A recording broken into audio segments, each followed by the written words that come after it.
Our family's fake illness code words helped my sister escape her abusive husband. When I was 12 and my sister Vanessa was 9, our mother invented what she called the emergency excuse system. Mom was a nurse who worked unpredictable shifts at County General, and Dad traveled constantly for his sales job. We were latchkey kids who spent a lot of time at friends' houses or with babysitters, and Mom worried about us getting stuck in situations where we felt uncomfortable, but didn't know how to leave politely. She'd heard too many stories from patients about kids who'd been molested by family friends or hurt by bullies because they didn't want to be rude by calling their parents to pick them up early. The system was simple but specific. If either of us called or texted saying we had a headache, that meant we were bored and wanted to come home, but everything was fine. If we said we had a stomach ache, that meant we felt uncomfortable or awkward, but not in danger. But if we said we had the blue flu, that was code red. Blue flu meant we were scared, we felt unsafe, we needed extraction immediately with no questions asked. Mom promised that if we ever used blue flu, she'd drop everything and come get us within 30 minutes, no matter what. She wouldn't ask why until we were home and safe. She wouldn't be mad. She wouldn't make us explain ourselves to whoever we were with. We practiced it religiously for years. Mom would quiz us randomly over breakfast. What do you say if you're at a sleepover and the older brother is making you uncomfortable? Vanessa would immediately respond, I'd text that I have the blue flu. Dad got involved too, drilling us on scenarios during long car rides. What if a coach asked you to stay after practice alone? What if an adult offered you a ride home and something felt wrong? What if a friend's parent was drinking and wanted to drive you somewhere? Blue flu, blue flu, blue flu. The phrase became so embedded in our family vocabulary that we started using it as shorthand for any situation that felt dangerous or wrong. Vanessa used it 3 times growing up. Once when she was 10, and a friend's teenage cousin kept trying to get her alone in the basement. Once when she was 13, and got invited to a party where kids were doing drugs. Once when she was 16, and her date tried to pressure her into going to a hotel instead of the movie they'd planned. Each time, Mom or Dad showed up within the promised 30 minutes. No questions asked in front of others, full debriefing once we were safe at home. The system worked perfectly because it gave us power to leave situations without having to articulate why or defend our instincts to people who might dismiss our fears. By the time Vanessa was 28 and I was 31, we'd mostly forgotten about the emergency excuse system.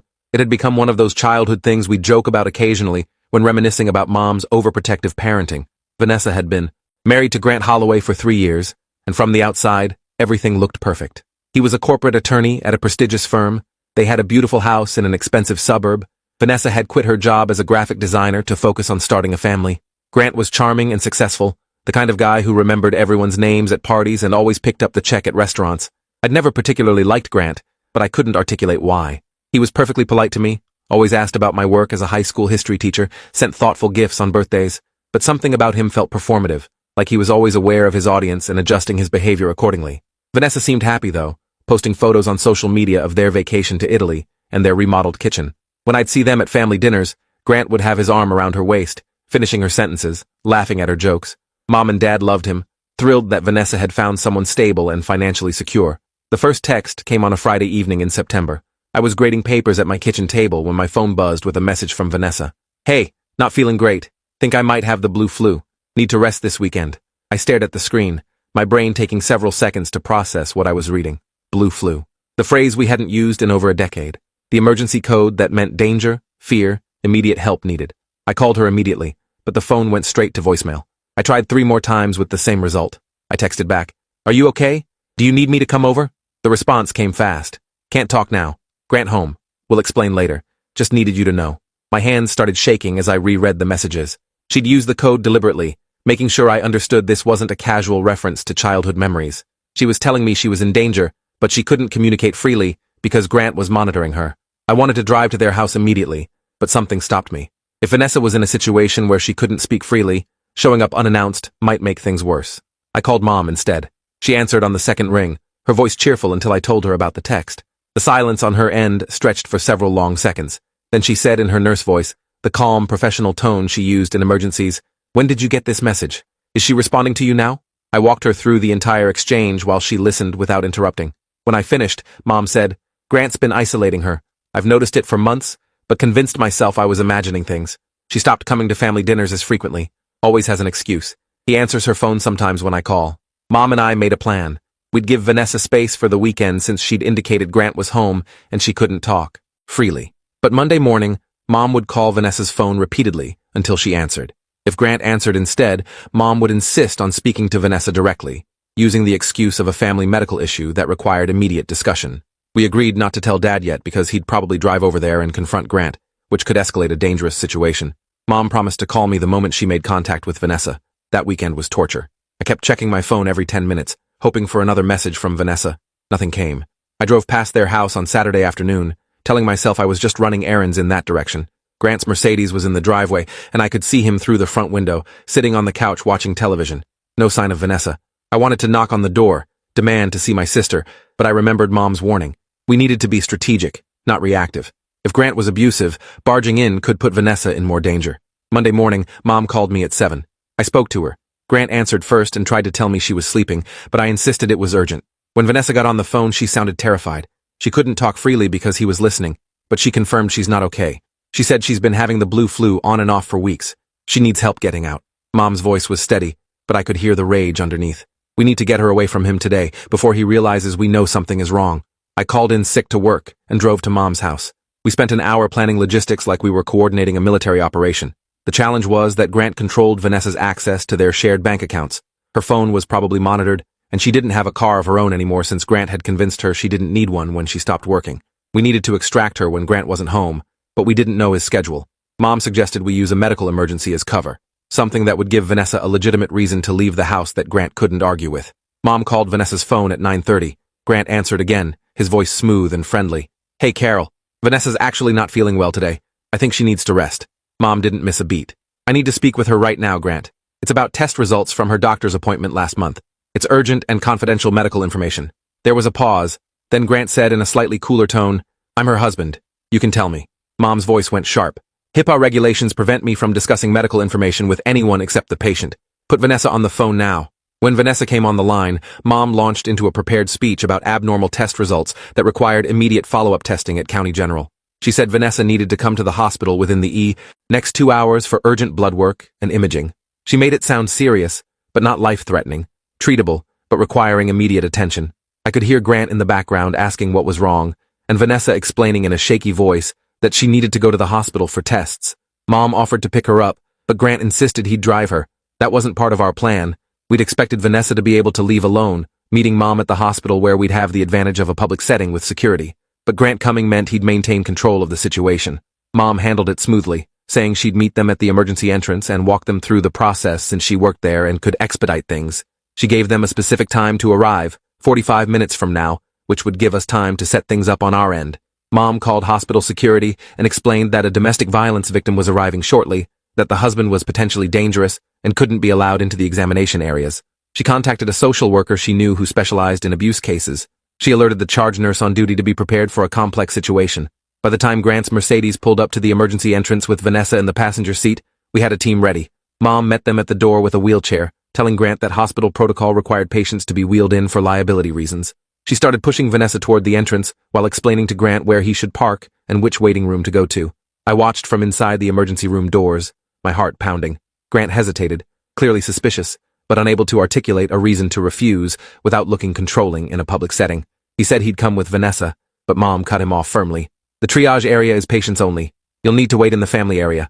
Once we get her checked in and determine what tests are needed, someone will update you." Grant's expression hardened for a moment, and I saw what Vanessa must have been seeing for months. Pure rage barely contained behind a civilized mask, but he was too image-conscious to make a scene in public, so he nodded stiffly and walked toward the parking garage. The moment Vanessa was through the doors, Mom wheeled her past the triage desk and into a private examination room. The social worker, a woman named Rita Calhoun, was already waiting. Rita closed the door and introduced herself, explaining that Vanessa was safe, that this room was secure, that no one would be allowed in without her permission. Vanessa started crying immediately, the kind of deep sobs that come from months of suppressed terror. Mom held her while Rita and I stood by, giving them space but ready to help. When Vanessa could speak, the story came out in fragments. Grant had started getting controlling about 6 months after they married, small things at first. Checking her phone, asking detailed questions about where she'd been and who she'd talked to. She'd thought it was just insecurity, something they could work through with communication. Then he'd convinced her to quit her job, saying his salary was enough and she should focus on preparing for a baby. Without her own income, Vanessa had become completely financially dependent on Grant within a year of marriage. The isolation had escalated gradually. Grant would start fights before family gatherings, making Vanessa late or too upset to go. He'd monopolize her time on weekends, planning activities that prevented her from seeing friends. He'd criticize her family to her face, calling us poor and unsophisticated, saying she was better than us now that she'd married into money. When Vanessa pushed back, He'd give her the silent treatment for days, making her feel crazy and desperate for his approval. She found herself walking on eggshells, constantly monitoring his moods, trying to prevent explosions she couldn't predict. The physical abuse had started 3 months ago. Grant had shoved her during an argument about her wanting to volunteer at an animal shelter, claiming she was trying to meet other men. She'd fallen and hit her head on a table corner, requiring 6 stitches that Grant had insisted they tell the emergency room was from a fall in the shower. After that, he'd apologized profusely, cried, promised it would never happen again, blamed stress at work. Vanessa had wanted to believe him because accepting the truth meant admitting her marriage was dangerous, but it had happened again, and again. Grant had slapped her for burning dinner, punched her in the stomach for checking her phone when he was talking, twisted her arm behind her back until something popped when she'd suggested they visit our parents. He'd learned to hit her in places that didn't show, to time his violence for evenings when she had nowhere to go the next day. He'd taken control of her phone completely, reading all her messages, deleting contacts he didn't approve of, monitoring her location constantly. He'd hidden her driver's license and credit cards, making it impossible for her to leave even if she wanted to. The blue flu text had been sent during a brief window when Grant was in the shower and had left his phone downstairs. Vanessa had grabbed it, logged into her email on his device, and sent the message to me before deleting it from his sent folder and her inbox. She'd gambled that I'd remember the code, that I'd understand she needed help even though she couldn't say so explicitly. She'd been planning for weeks how to communicate without Grant discovering the attempt, and the emergency excuse system had been her answer. Our childhood code had given her a way to ask for help that looked innocuous if Grant had seen it. Rita explained what would happen next. Vanessa had options, but all of them required courage and commitment. She could file for a protection order immediately, which would require Grant to stay away from her and vacate their shared home. She could press charges for domestic violence, which would likely result in Grant's arrest. She could file for divorce with cause, which would impact the financial settlement. Or she could do all three simultaneously, hitting Grant with a coordinated legal strategy that would protect her while she rebuilt her life. Rita was honest that the process would be difficult, that Grant would fight back, that his resources as an attorney would make him a formidable opponent. Vanessa chose to do everything. She was done being afraid, done minimizing what Grant had done to her, done pretending this was a marriage that could be saved. Rita had a domestic violence advocate join us, who helped Vanessa file for an emergency protection order right there in the hospital. A judge approved it within 2 hours via teleconference, issuing a temporary order that barred Grant from contacting Vanessa or coming within 500 feet of her. Police were dispatched to serve Grant with the order at the hospital, where he was still waiting in the family area, growing increasingly agitated that he hadn't been updated about Vanessa's condition. I watched through a window as 2 officers approached Grant in the waiting room. He stood up with his charming smile, probably assuming they were there for some other reason.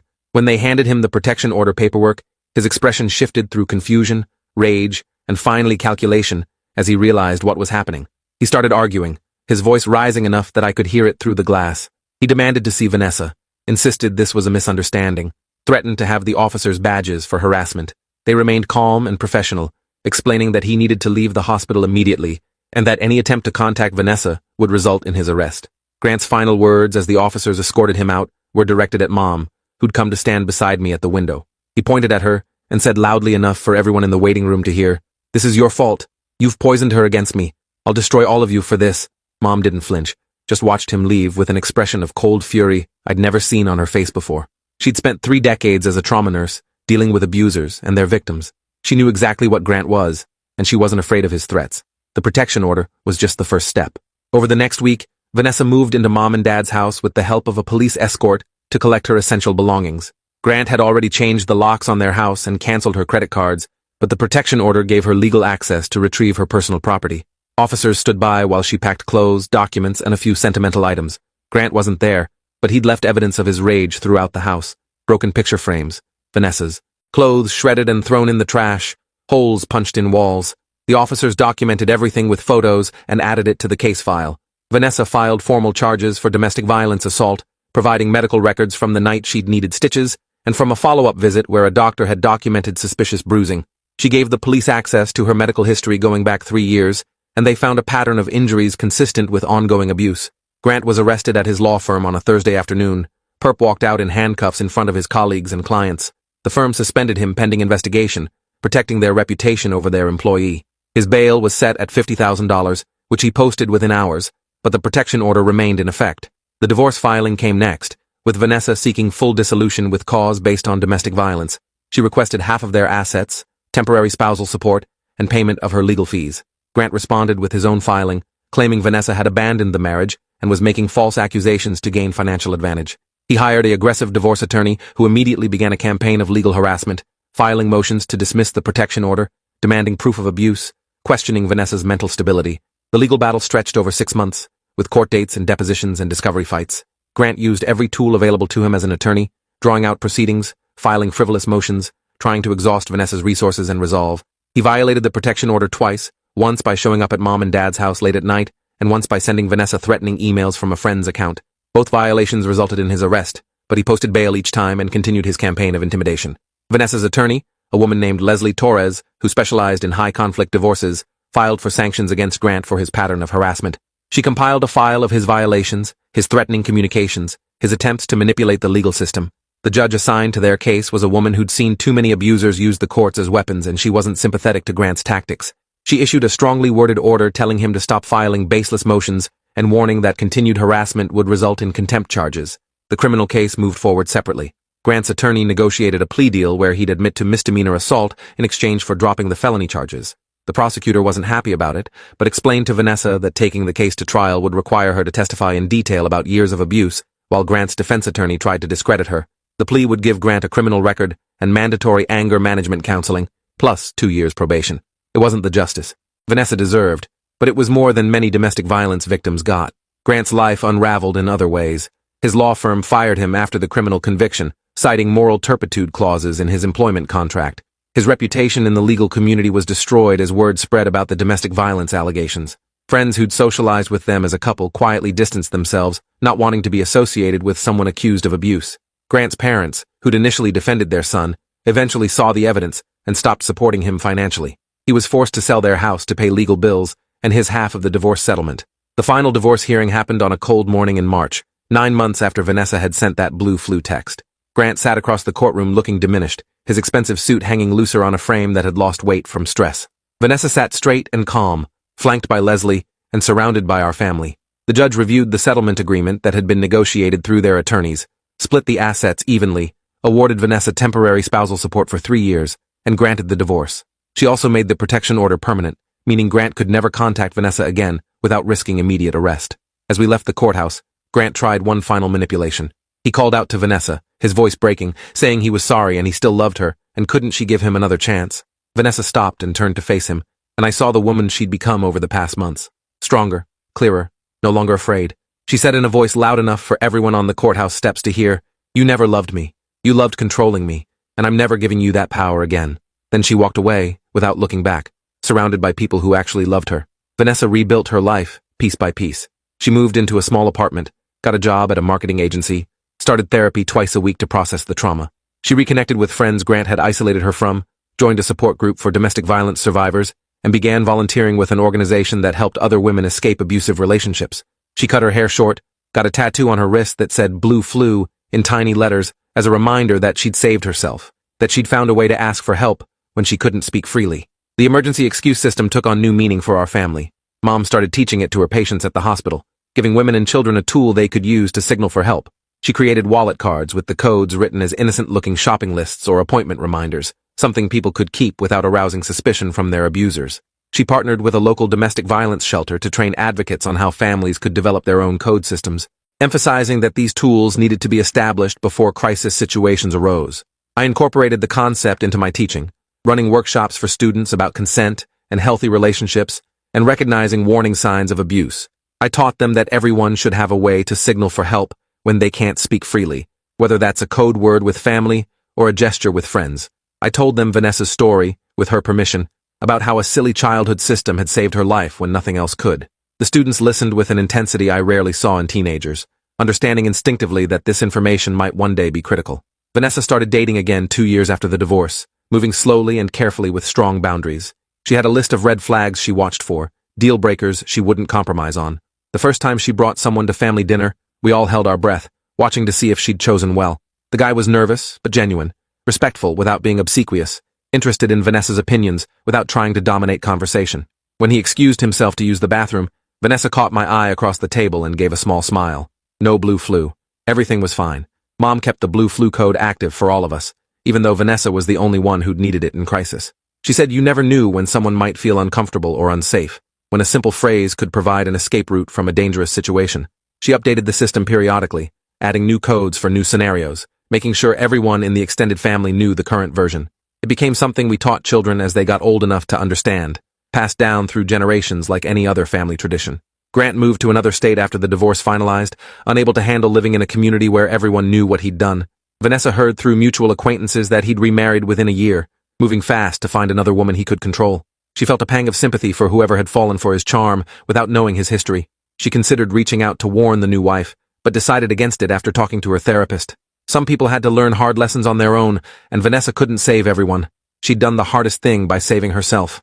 5 years after that first blue flu text, Vanessa stood in front of a room full of domestic violence survivors at a shelter downtown. She told them her story from beginning to end, holding nothing back about the fear and shame and isolation she'd experienced. She explained how a childhood code had given her a way to ask for help when every other avenue had been blocked. She taught them the emergency excuse system and encouraged them to create their own versions with people they trusted. She said the most important thing was having the code in place before you needed it, practicing it until it became automatic, trusting that the people who loved you would respond when you sent the signal. After the presentation, a young woman approached Vanessa with tears streaming down her face. She said she was currently in a controlling relationship and had been trying to figure out how to ask for help without her boyfriend discovering the attempt. Vanessa gave her a card with the blue flu code and Mom's phone number, telling her to memorize it and destroy the card. She said, "When you're ready, use these words, and someone will come get you. No questions asked, until you're safe." The woman nodded, clutching the card like it was a lifeline, because that's exactly what it was. 3 years later, Vanessa got a letter forwarded through the shelter. It was from that young woman, now living safely in another city with a restraining order against her ex-boyfriend. She wrote that she'd used the blue flu code 6 months after meeting Vanessa, texting those words to a friend who'd been taught what they meant. Her friend had picked her up from a grocery store parking lot within 30 minutes, extracting her from a dangerous situation without alerting the boyfriend. She'd escaped and rebuilt her life, and wanted Vanessa to know that the emergency excuse system had saved 2 lives now, and probably would save more. She was teaching it to her younger sister and her co-workers, and anyone who'd listen. Vanessa keeps that letter in a frame on her desk, a reminder that survival has ripple effects, that teaching people to ask for help is as important as being willing to provide it. She married the man she'd brought to that family dinner years ago, a marriage built on trust and respect and freedom. They have 2 daughters who are learning the emergency excuse system as soon as they're old enough to understand sentences. Vanessa teaches them the same way Mom taught us, making it fun and playful while embedding the serious purpose underneath. Her daughters know that blue flu means come get me, I'm not safe, and they know their mother will drop everything to respond. Mom is 70 now, retired from nursing but still volunteering at the domestic violence shelter where Vanessa gives presentations. She's refined the emergency excuse system over decades, creating a handbook that's distributed to families across the state. She's trained hundreds of healthcare workers on how to help patients establish code words with their families, emphasizing that these systems need to be set up proactively rather than reactively. She says the most important thing she's learned in 40 years of trauma nursing is that people need permission to ask for help and tools to do so safely. Code words provide both. I'm a vice principal now, implementing school-wide programs about healthy relationships and consent and recognizing abuse. I tell Vanessa's story every year to incoming freshmen, explaining how a simple family code saved someone's life. I teach students to develop their own safety plans with trusted adults, to establish check-in systems with friends, to trust their instincts when something feels wrong. I give them wallet cards with suggested code phrases they can use with family members. I make it clear that asking for help isn't weakness, it's survival. The emergency excuse system has become bigger than our family now, spreading through community networks and social services organizations. Mom's handbook has been translated into 12 languages and distributed nationally through domestic violence programs. Vanessa has been interviewed by news outlets about her experience, always emphasizing the practical tool that saved her rather than dwelling on the trauma. She wants people to walk away knowing they can create their own versions, adapted to their own families and circumstances, embedded in their own daily vocabulary. Grant died 3 years ago, a heart attack at 51. Vanessa got a notification because she was still listed as his emergency contact in some old paperwork. She felt nothing when she heard, not satisfaction or grief or relief. He'd become irrelevant to her life, a chapter closed and archived, no longer taking up emotional space.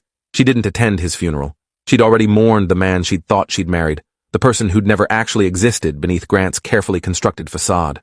Sometimes I think about that Friday evening when I first received the blue flu text, how close we came to missing the signal. If Mom hadn't drilled those codes into us so thoroughly that they became second nature, if Vanessa hadn't remembered them in her moment of desperation, if Grant had been watching more carefully when she'd grabbed his phone, if I'd dismissed the text as a random reference to childhood memories instead of recognizing it as a cry for help, any of those small differences could have changed everything. But we'd practiced. We'd made the codes automatic. We'd promised each other we'd respond without hesitation. And when the moment came, the system worked exactly as designed. A silly childhood game became a lifeline, A playful phrase became an escape route. A mother's overprotective invention became the thing that saved her daughter's life.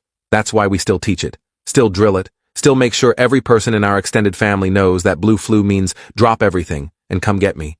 Because you never know when someone you love will need a way to ask for help without speaking the words aloud, and having that tool already in place might be the difference between trapped and free. Thanks for watching till the end. Make sure to subscribe and like to not miss the next story.